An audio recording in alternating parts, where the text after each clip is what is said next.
Welcome to Book of Engin. It's been a while. It's been almost 2 months since last time I did anything in this regard as far as speaking about what's going on, how it's going on, and I can't believe it's been 2 months. Well, what has been going on? I got some work that kept my sanity level at a good place because it's just the most dangerous thing for a human mind is consecutive days of not having any goals or ambitions or even some challenges in life. We need challenges. Our brain is, I believe, it's geared to solve problems. And a great has once said, the brain is like a mill, so if you don't feed it, it will grind its own self. So you've got to throw something in there for it to grind and process. Family is good, life is good. It is, God knows where we are, and with the fires adding, it's like insult to injury. There are moments I struggle. There are moments depression caught up with me, and but quickly I managed to resolve that or walked away from depression by either smoking some weed or staying active in ways. I've been running. I'm up to about 5 miles. And I'm running approximately 9 minutes a mile. And, I've been taking notes. I've been writing a lot. So I'm going to go through some of my notes. I'm going to talk about how I see things. I just need to get it out. I need to talk about these things. And I know a lot of us feel the same way. We lack that human interaction. The other day, I did my first Zoom open mic, which brought so much relief in a sense, even though it's a cyber environment, the human contact and the opportunity to learn from someone and listening to a human story just makes me feel good, and I always assume whatever makes me feel good can make someone else feel good as well, and hence smoking some weed, which we will begin our podcast by opening some of the doors in our brains and see what kind of jargon it's going to bring. I've been on stage twice since I last posted a podcast, and excuse me, I posted those poor attempts of trying to perform, trying to get the yayas out, effort on this thing. It is interesting to see how people are behaving. Before I enter anything, let me talk about this bit. I am a member of the Bay Area Comedy Network page on Facebook. And just this morning, I saw a post where it says, Black only comedy show. I think it's Zoom, but Black only. And I thought to myself,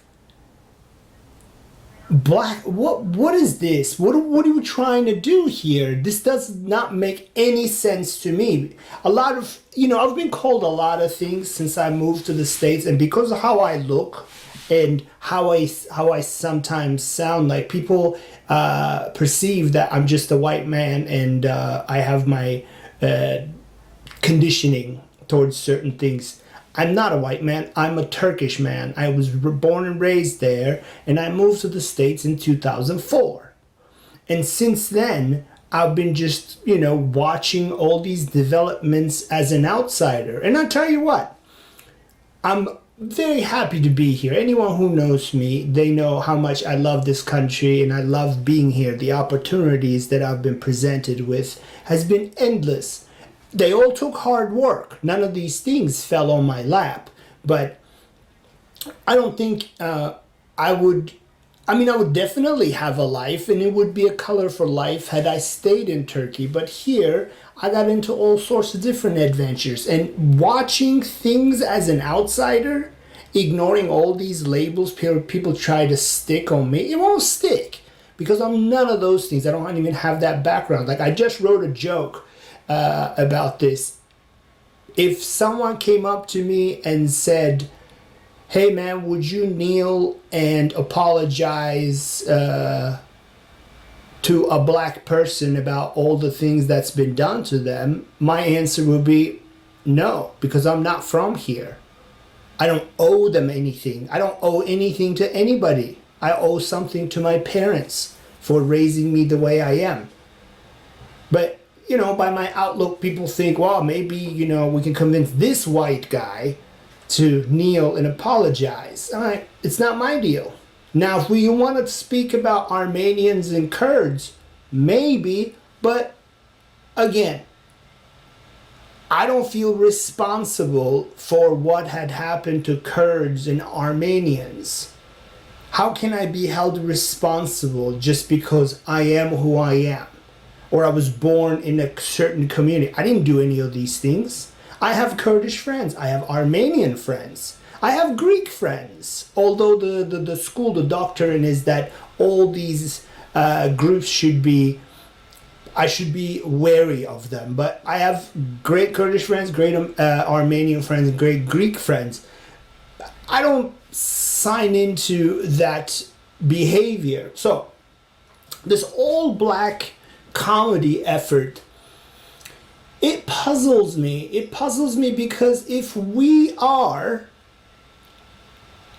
trying to be one, and if comedy is a source to bring people together, because for me, comedy has always talked about things that are taboo to talk about and make them a little bit easier to digest. Now, no one has given me any proper scientific explanation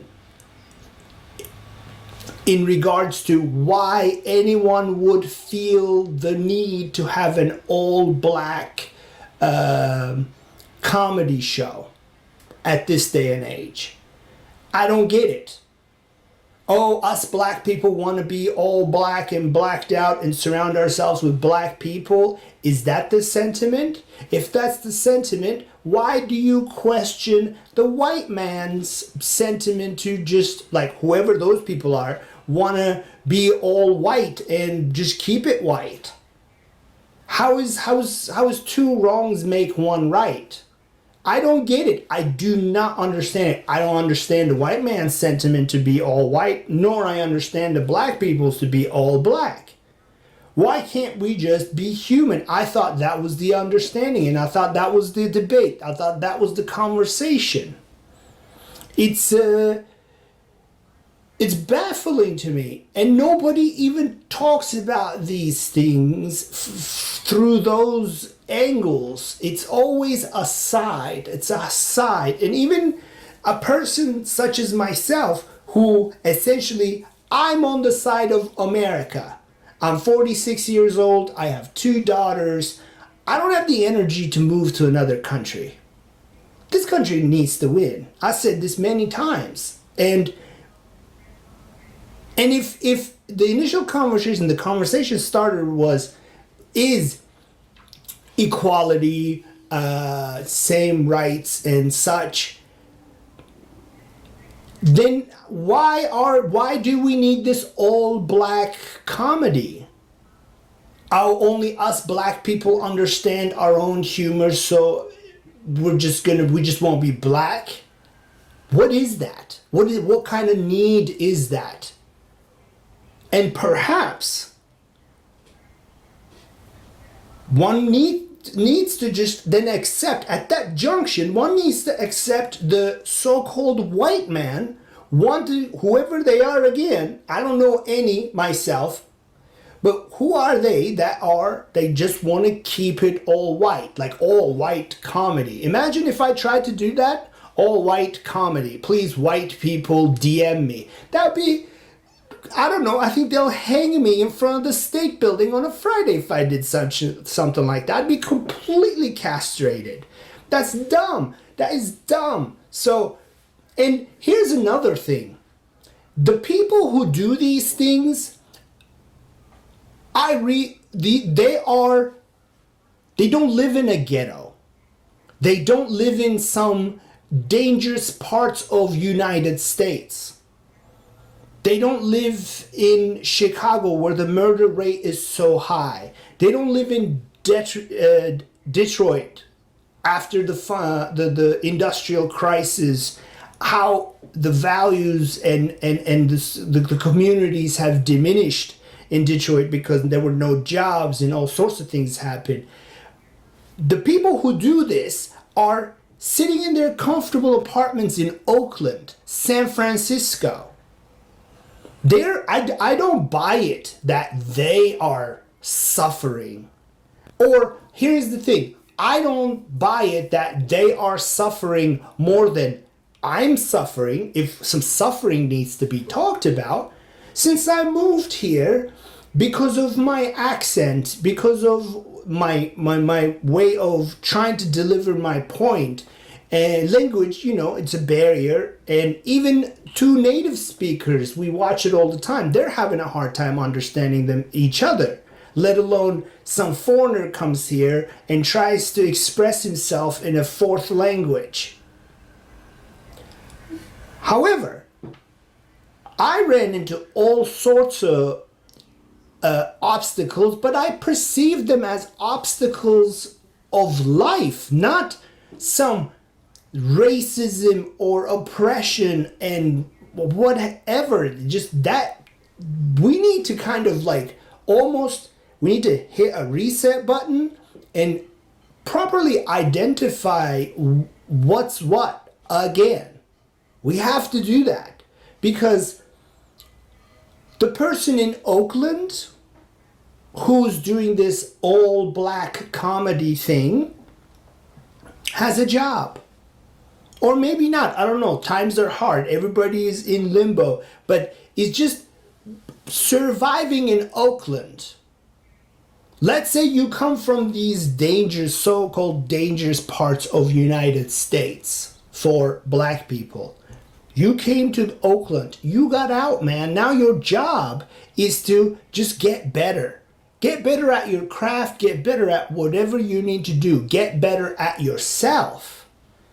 If you identify yourself as black, orange, purple, olive, whatever, I don't think you are putting a ceiling, that glass ceiling that everyone talks about. I think you're doing that to yourself. Because if I were to just set sail and then run into obstacles, and every time when I ran into the obstacle, had I said, oh, it's because I'm Turkish, what kind of a life would I have? There's no way I'd have a happy life. I don't believe that's a happy life. Just identifying myself like I'm Turkish, I'm Mediterranean, olive skin, and then those are my ceilings. I always thought about this. The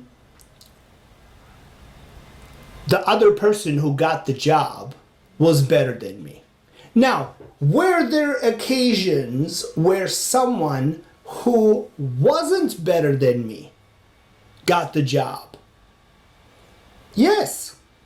But again, in that there were parts that he was better than me. He was a better choice than me for that establishment. Now, I want you to think about this. I am talking about working for somebody, working for a company, a job that you seek. You seek a job.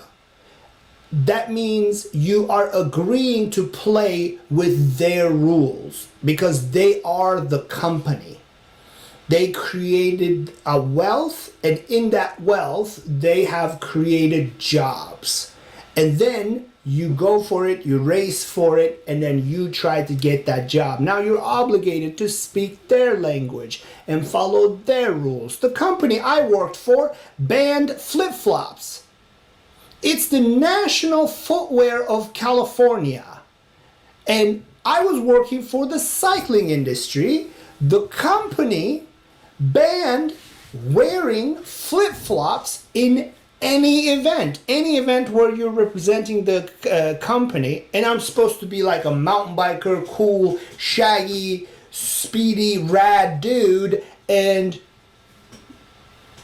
no flip-flops, closed-toe shoes. Now, philosophically, it's a dumb rule. But practically, it's a very smart rule. In an environment where it's dusty and dirty, where you're lifting bikes up and down, a closed-toe shoe is a much safer choice. Now, perhaps some of us working for that company did not make the correct choices and hurt themselves, and then missed out on events and created lack of workforce for that event because their toes are hurt, because they were not protecting themselves. The company can protect itself with a rule like that. That's a possibility. Now, we're going to talk about freedom. If you want to talk about freedom, if you want to talk about equality, if you want to have your voice worth the same amount as your opponent, then you have to establish yourself. You have to become a business owner. You have to create your own wealth. You have to own things. And when you own things, and then when you become an establishment, a business, now you do not come to the table as an employee, you come to the table as a partner. Now in partnerships, depends on what the percentage is in that relationship, but most of the simple capitalistic transactions, you have a 50-50 partnership. And at any given time, the partner can pull out of that argument unless the contract says otherwise. So, going out of your way to build or to promote and host an all black, and let's not harp on just black, I also see like all Latino. I mean, if it's a Spanish speaking comedy program, I get it. Because I don't speak Spanish, right? Even as an audience member, it's kind of silly for me to take part in it because I would not understand what's going on. However, there is nothing stopping me from going and checking out a Spanish speaking comedy. Maybe I'll learn a thing or two in Spanish. Maybe I'll learn my fifth language that way. But when it's an all black comedy, can you have non-black audience? And if that's the case, how can you have all black comedy show but a multicultural audience? How does that make sense? What's the scientific justification of that? Doesn't even be scientific. You can just come at me with like, well, this is how I want to feel. If now that's the dangerous part. If you move that thought to, we need this. You don't need it, by the way. You want it. Like, I need water. That's a complete and correct sentence. Because without water, I cannot survive. But I need a Coca-Cola. It's a relative. The value system is relative. And maybe relative is not the right word, but it's subjective. You know, it's like you need it. Maybe even that's the wrong word. I don't know. But what I'm saying is that the word need and want, you may want an all-black comedy show. Then you have to respect other people wanting other things.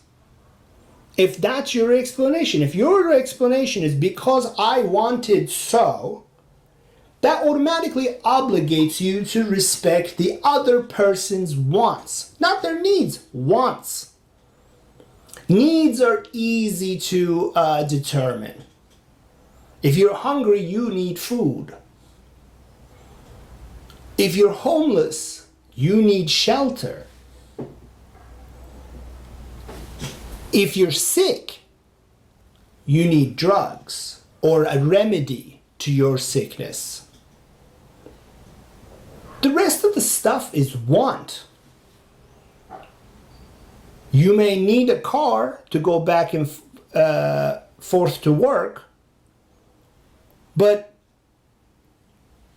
you can want a red car to go back and forth to work. It's just these. This is my outsider summary. My summary as an outsider. The summary of the outsider. Engin Yeşilyemiş, the writer of Book of Engin. A lot of young people, and with age I've changed. There were certain things when I was 20-something-year-old I would sound similar to what's going on right now on social media and whatnot. But we didn't have social media. I would have, at my age, with my upbringing, I would have never dared to post some of these ridiculous things and the vulgar language for the world to see. You know why? Because I wouldn't want to embarrass my parents. That's number one, regardless of how old I am. I come from that kind of upbringing. Like if I'm doing public speaking or comedy, if there are kids in the audience, I don't do my act. I just kind of like reel it back, respecting the kids and the family, because that family is there to enjoy an evening. That family is not there for their kids to just me being charming on stage and then making dick and pussy jokes cute. That's not why they left the house. That's not what they want to teach their children. Why do I know that? Because I don't want to teach that to my children. I don't want my children to perceive cursing and using foul language as a charming form of communication. My 13-year-old, she's recently getting into like some jiving language, and sometimes she'll go all hip hop on me and say some, gangster stuff towards me, and I have to check her. I have to remind her. I'm like, look, don't say some cliche stuff that you heard other people say it and made it cool. Most of the stuff you're looking at is scripted. They line the words like that in a way so it would create an emotion. It may create some attraction, some coolness, some laughter perhaps. So I try to protect her by bringing this to her attention that be yourself. Look for, like, spend your time looking for your own voice. Because I wish, I mean, my dad told me this many times. I used to have friends who were a lot more rich than I was, and building a lot more rich. Like, I was rich and they were richer. No, I didn't have any money and they always had money. Money was never, I never heard them say, I can't go do this because I don't have the money. I said that many times in my life. Oh, I can't do that. I just can't afford it. And I was fine with that. But I guess my dad, being my dad, he thought I was just feeling bad because I wasn't, par with what they're doing. And he kept saying, hey, hang out with people who are at your level, grow with them, instead of, people who just have it all. You don't have it all. Accept it, but you're fine. And we were fine. Like, I didn't have money to just, spend a weekend in the summer resort when I was in college and whatnot. But I mean, later I fixed all that. Now I'm raising a family. So as I grow older, my mentality has changed. Although I understand some of the emotional sentiment on what's going on online, I also understand that currently we are doing two wrongs and then we're expecting two wrongs to make one right. This is my outsider observation today. Everybody's just people talk about freedom of speech, but then they'll cut someone off and say, that's it, you've said enough. Anyone who speaks to me like that, anyone who says, that's it, you said enough, I ask them, who are you? Who are you to tell me that I said enough? Or that's it? Like, you can get up and leave. You're more than welcome to do that. But you can't shut me up and then sit across the table from me. If you're going to sit there, I'm going to talk. If I have something to say, of course. I'm not talking because you're sitting there. I'm talking because you brought something up. But you don't like what I'm saying because we have different perspectives. And a lot of people have different perspectives. A lot of people. And media is not fueling anything in a positive manner. So we're filling our brains with a bunch of garbage. Garbage. And everybody's looking at their phones. Gets all wound up. And we do not have... unfortunately, we're loading so much, but we don't have a place to unload that. And watch. When you don't get a chance... like, this is my form of unloading things. Doing this. I don't care who's watching it. And if they're watching it, if someone watches it, maybe they won't even pass 5 minutes. But it's okay. But I have to unload. Because if I don't unload, my fear is I'm going to become all these people that I just look at and go, shake my head to. Because it's just not right. It's not getting us anywhere. Where is it getting us?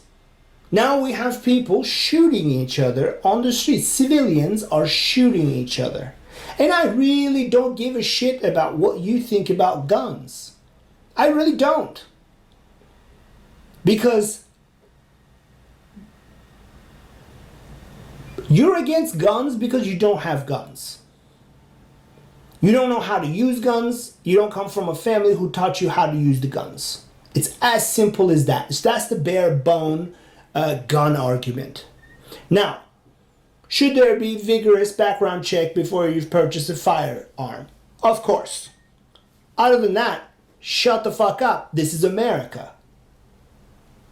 This is America. And there is the balance, the checks and balances That's that. Everybody believes. Here's another thing. Everybody believes like balance. The definition of balance. Let's talk about that. I have wrote about this before. Balance, unfortunately, it's not constant. It needs maintenance. And just because you're on top of something and doing this is not balance, by the way. If you're shaking all over the place, that's not balance. Balance is once balance is reached, there's peace in balance because you're not wobbling around. You're just in a tranquil place and you're maintaining the flow. Right now, all flow is off. Whatever we knew as normal for this many years vanished. And it's not bad news, but it will never be the same. Unless you're Turkey.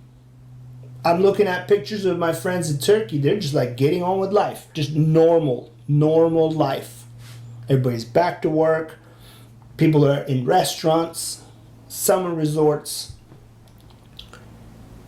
Perhaps because everybody's raised with fear. Be afraid of this, be afraid of that. Like if there's a pattern, I remember as far back as Russia, you guys were afraid of Russia.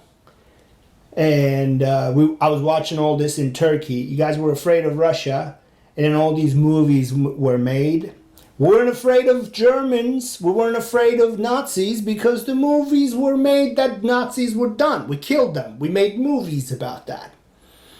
But at the same time, in order to control the environment, we still had to create some sort of something for people to come together with. Then they picked Russians, Cold War, right? And then everybody was here in the States. They're like, ooh, are the Russians coming? Are the Russians coming? And then after Russia changed its regime, well, now they have Putin, but for a brief moment, that change happened. And let's say America won that Cold War because part of Russia, the Soviet Union, dissolved and became something else. We need to pick something else to be afraid of. What were we afraid of after that? Maybe AIDS? Because the world was afraid of AIDS too. Because when America was afraid of Russia, we were all afraid of Russia. We made movies about that. Then the world was afraid of AIDS. We were all afraid about that. I was in middle school or high school and I was afraid of AIDS. I wasn't even having sex. Why was I afraid of sex? We beat AIDS. Then Middle East.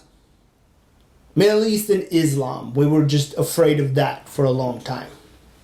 We were afraid of that. And all of a sudden, like, I think the end of that movie was Osama bin Laden getting shot and killed, Saddam Hussein being hung, Gaddafi being hung, and we won, right? America wants that. America wants to see people shot dead, hung. And now, shooting people and hanging people is not as popular. It was 5 years ago. But today, America cannot take pride in kicking ass elsewhere. The fragile soul of the civilians are not ready for something like that. So we need something new to fear. Men. We were afraid of men for a while. Men, white men, patriarchy, all that stuff. Still, we have not stopped fearing something. And it's like a fashion show too. Like the Me Too movement started here, The Me Too movement started everywhere in the world. Now, is this time that the racist thing is going to go away after this? I don't know, man. 50 years ago, Martin Luther King Jr. walked to Washington. 50 years later, we're about to do the same thing. But I like to think 1950s, 1950s, 1960s America versus 22 America. How much is that of, how much is your success depending on your race, where you're from, or where your focus is? What does your day look like? How do you get closer to your goal? Arguing with people on Facebook for hours on end? Is that what you're doing? Well, that's a wasted day. We all know that. We all know that. Social justice warrior. What a bullshit tag name. If you think about it, social justice warrior. In an environment where nobody leaves their house. So I can just sit here all day and go, I'm a social justice warrior, sir. I sure am.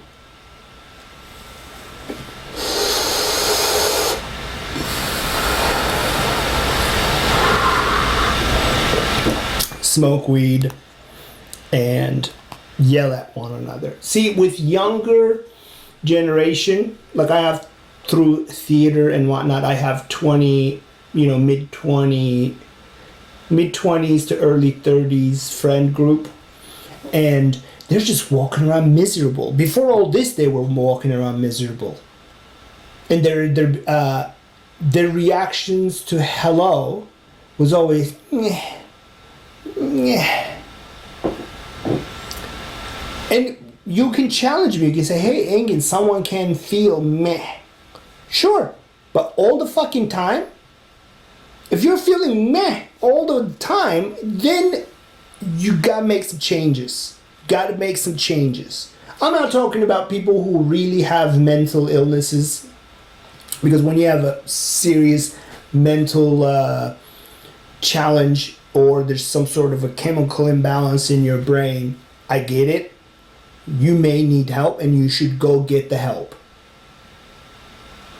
This is available. If you're poor, all you have to do is fill out some forms and get on Medicare, and then make an appointment and start that process. You need to go get help. Especially if you think you have these crazies in your head and you're aware of it, and you are telling people, hey, I need help but I can't afford it. Help is there. And if you can tell people that you need help, you can't afford it, that means you're aware of your situation. Because there are people who are worse than you, who are not aware of their situation. They're trapped in that. They can't even tell themselves that they need help. They're that far out. If you're ever listening to this, it's up to you. It's up to you. And this is not like, the bootstrap stuff. But it is the bootstrap stuff. It's all of that. You talk to anyone, and I'm nobody. You talk to anyone who you think is somebody, they will all tell you, you've got to change. You want changes, you got to change. You got to change. You got to change. I resisted change so many times in so many parts of my life. I'm not necessarily... today I'm successful, but there were days when I was unsuccessful. And it's okay to be unsuccessful. It's all right. And it's okay, and unsuccessful stuff. Unsuccessful has everything to do with you. You didn't put in enough work. You didn't make the good networking. You didn't do your homework. You didn't take a shower. You didn't make your bed. You bailed out of things that you said yes to. Unsuccessful solely depends on you, and I find it extremely interesting where unsuccessful people are the first ones to pull you aside and say, hey man, this is how you need to live your life. It happens to me all the time. I mean, I said I'm successful, but here are my success parameters. I'm paying my bills. I have a loving girlfriend. I have a loving daughter, and I have a loving stepdaughter. I kind of fixed my relationship with my sister and my mom. That still needs work, but I mean, come on, we're talking about 46 years of neglect of that relationship, and it's going to take, I don't know how much time we have, but you can only hope for improvement. So in that, I am successful. And I know every time I was unsuccessful, it's because I didn't do my homework. Or sometimes it's as simple as my heart wasn't in it. That's an option. That's perfectly fine too. Sometimes your heart is not in it. Then say that.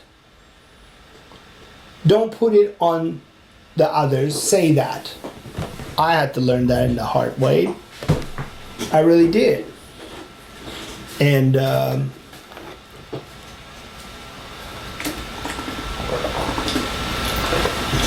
you know, I often talk about this audition that I took at SSU. And they didn't give me, I didn't think I was going to show them an incredible audition, okay?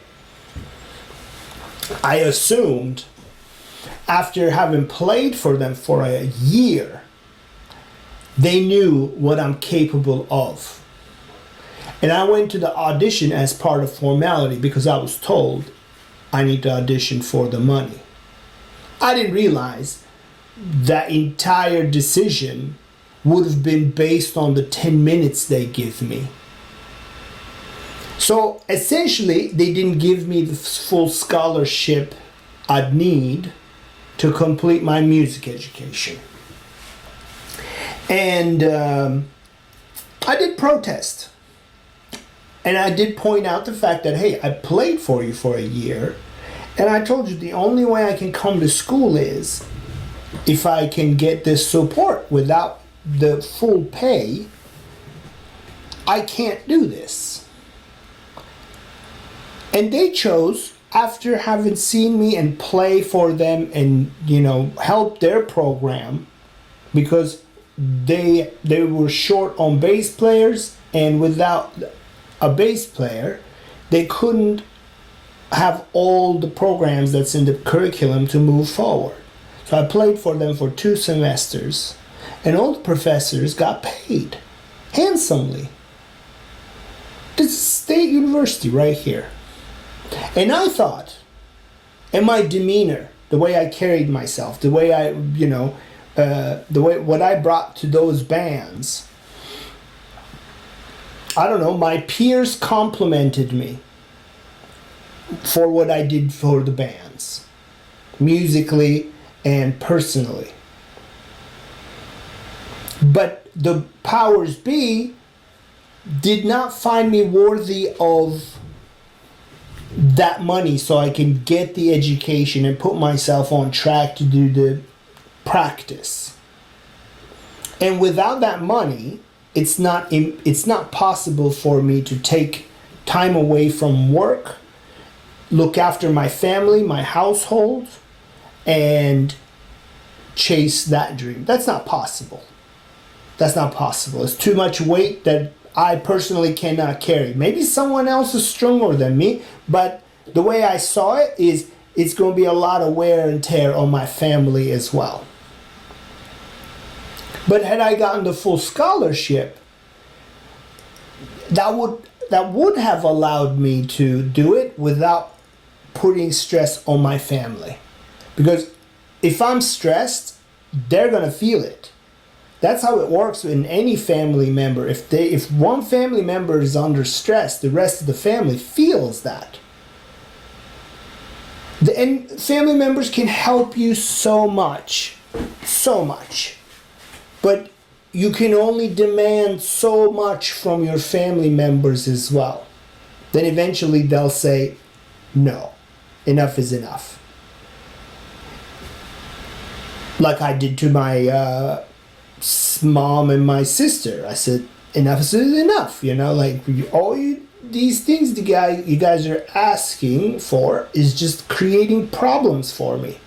You guys are not helping me in any way. So, sorry, I got this going on right now. I need to make sure this works. And what they're asking me were something that they wanted. They didn't need it. They weren't going hungry. They weren't going homeless. They weren't ill and they needed drugs for it. They just wanted things in a certain way. But that audition also made me think about my playing. Maybe I'm not worthy of that. But if I'm not worthy of that, why did everybody that I worked in the musical field in the academia gave me amazing reference letters? One of the biggest maestros in town, when I told him how I didn't get the scholarship, his response was, well, that's an interesting decision. Now, I'm still practicing bass. It's easy. It's right here. Like right before this, I was practicing. So, you see, what you want to be successful in, it just lies in your hands. You just gotta keep on doing what you need to do. And if you become undeniable, then they can't say no to you. Then you're free. Then you get invited to things. Right before COVID, pandemic happened, lockdown happened, I was paying my my mortgage with music. Playing in the musicals and this. Now, I had made it. I would consider that I made it in the music industry. I am paying my bills through music. And then COVID happened. All the musicals got canceled, this and that. I'm hoping it will all come back. And I'm hoping I'll get back to it and make, again, money from doing something I love doing. I'm lucky I have my painting company. So when I don't have this, now this is just like exercise. I'm exercising on this. How I run, I also exercise on the bass. And just to be ready when things open. In the meantime, I'm painting. There are many ways to do so. It's just like, where is the white man that's holding me down? Who's holding me down? I think we're all being held down with this, the way we're treating, like right now, how we're treating this whole COVID thing, closing everything and interrupting people's lives in this fashion. I'm against it. Kids going to schools are open. Casinos open. Why aren't casino people making money? But you're like Lucy with the scarf store. She's fucked. Where's the white man? Is that the white man? Well, that white man is affecting Lucy. Lucy's West County, Sebastopol. She's white. Whiter than white. Maybe something is wrong with the system. But something is wrong with every system. That's why it's called a utopia. Where everything is hunky-dory. Where balance is achieved without shaking too much. But I think in all this chaos, it's possible to create your own Zen. I'm not going hippy-dippy on you, although I'm high. When I say Zen, I find Zen through work. I just, initially I was dreading booking work because working construction sucks. It's nothing... it's physical, it's tiring, it takes you away from any type of creative process because you gotta be kind of physically in shape, and that boosts your energy to create things, produce things. I mean, it's been 2 months since I did a podcast because I've been just trying to earn a living when... while it's raining, you just collect rainwater. I'm lucky in that sense. Lucy isn't. Lucy with the scarf shop, West County, Sebastopol. All the other hippie stores, restaurants. Some people they send generations of kids to school by running a breakfast joint. Now they're just working at minimal capacity. Is that the white man? Is that the white man that black people complain about?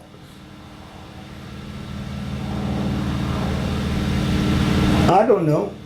If that's the case, it's all white in Turkey. Go over there. It's the same song and dance at political level. Same song and dance at political level. And then we're failing by being distracted with the bullshit media sells us.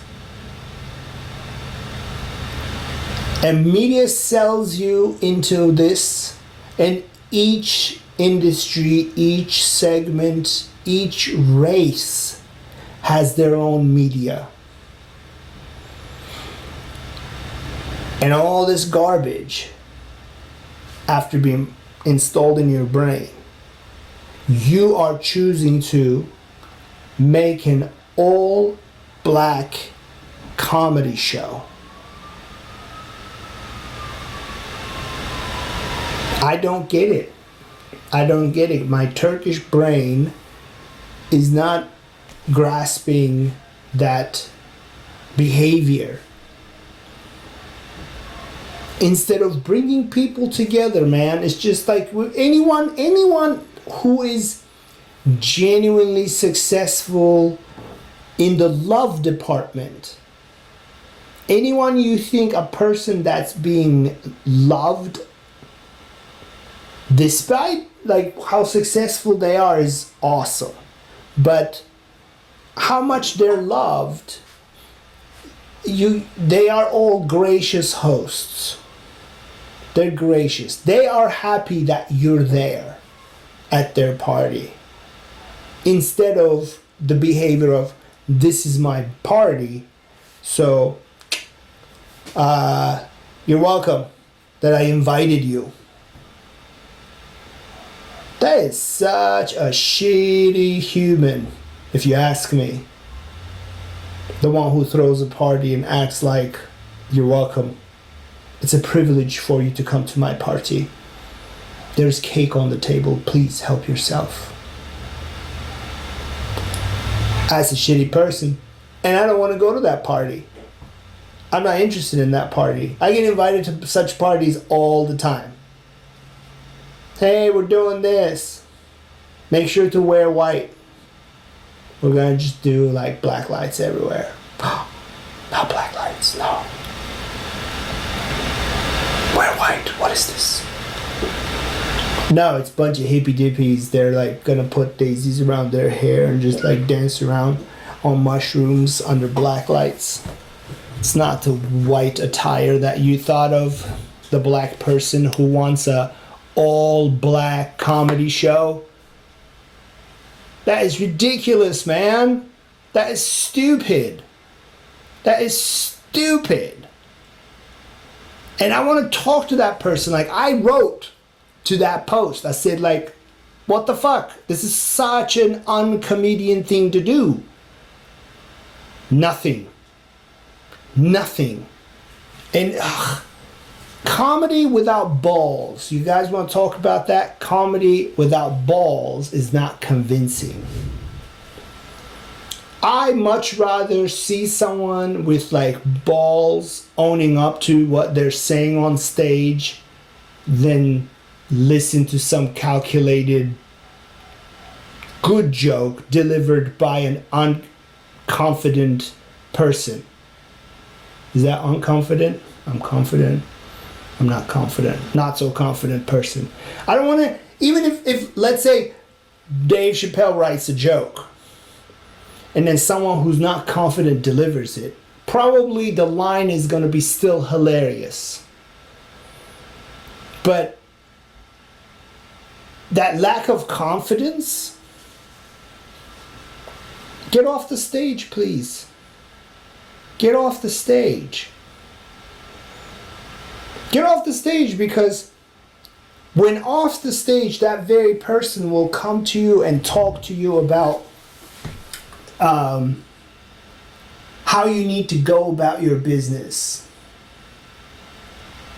You are as bad as me. I've said this before. You are as bad as me, and I am as bad as you. The crowd decides. But you got to be aware of the gatekeepers. Because the gatekeeper can, even though if you're good, because of their ego, they can keep you on the other side of the gates. And this person who's doing an all black comedy show, and whoever signs up for it agrees with that whole philosophy and idea by association, if I may say so, needs improvement in their lives, I say.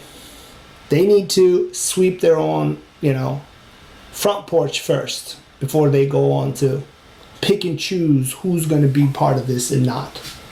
All black comedy show.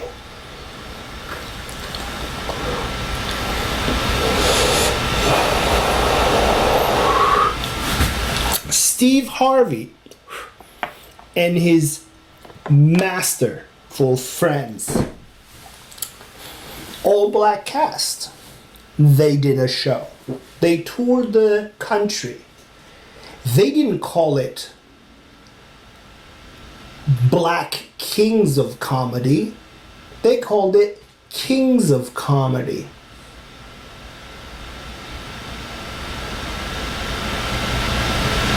You're failing to pay attention to the people who really had to fight through a lot of adversity to become who they are today.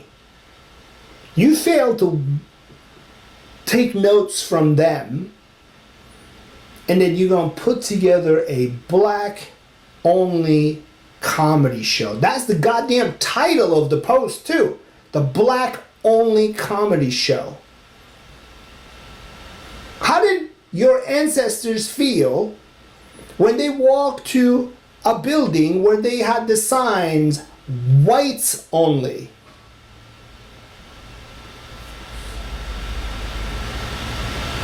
Why is nobody talking about this? I'm just curious. I am curious. And I'm open to hear these answers. What is that debate? Not for arguing's sake, I just want to hear what's the logic behind it.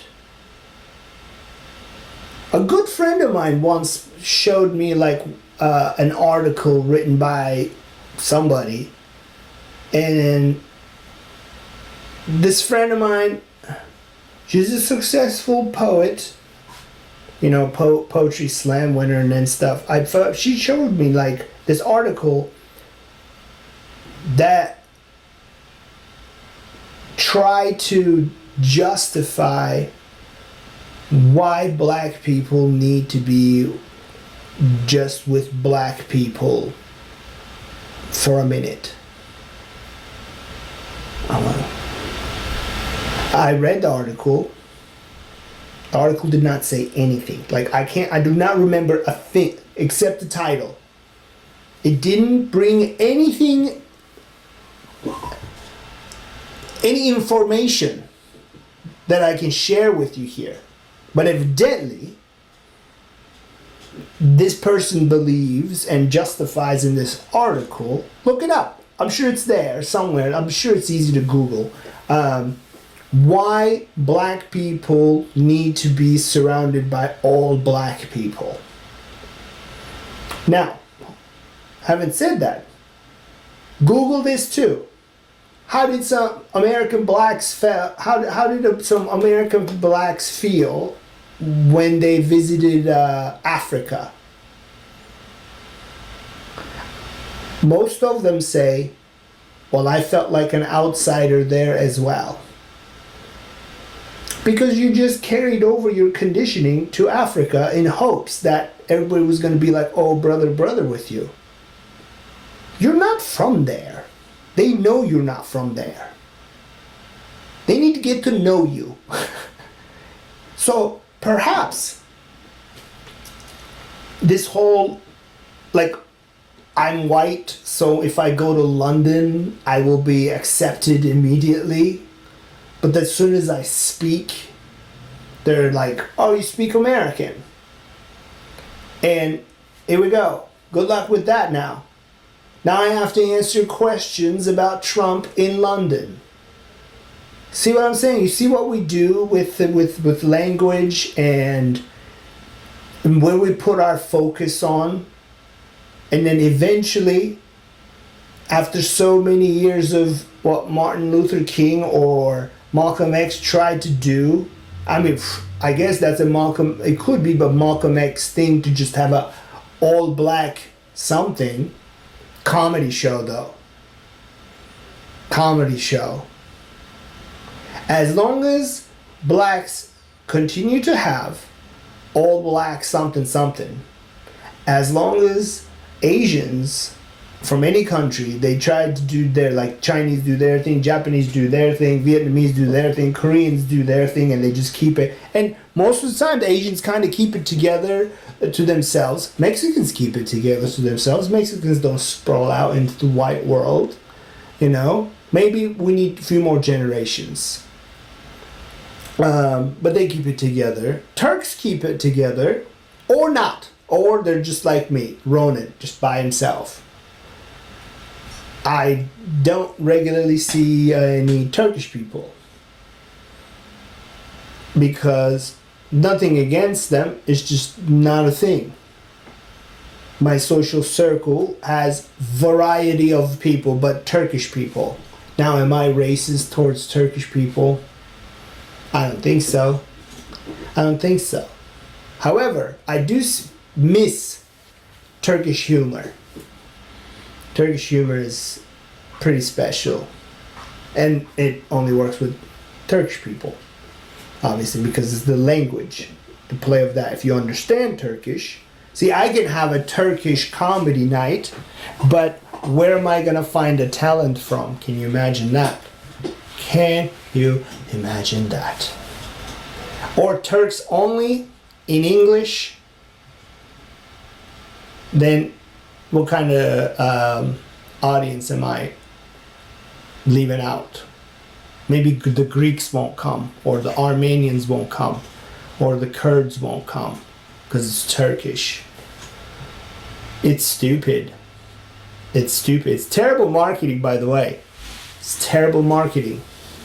But then go to that show say if that was a real show, All Black show, there'll be some like woke Berkeley white people who has changed their name to, I don't know, some black name and identify themselves as whatever with their Rastafari hats, knitted hats, with their dreadlocks tucked into it. And oh, people. Well, all I'm saying is there's bigger fish to fry. And success is freedom. Freedom comes from owning your shit. You gotta own things. You gotta own everything you do. If you work for somebody, it's gonna be their fault all the time. You gotta work for yourself. Work for yourself, work on your shit, own your shit. And I think, and do not organize all black, all purple, all red, all this events. Because whatever happens to us, it's because it's happening that some asshole decides to do only this event. That's such a narrow mind. That's such a narrow mind.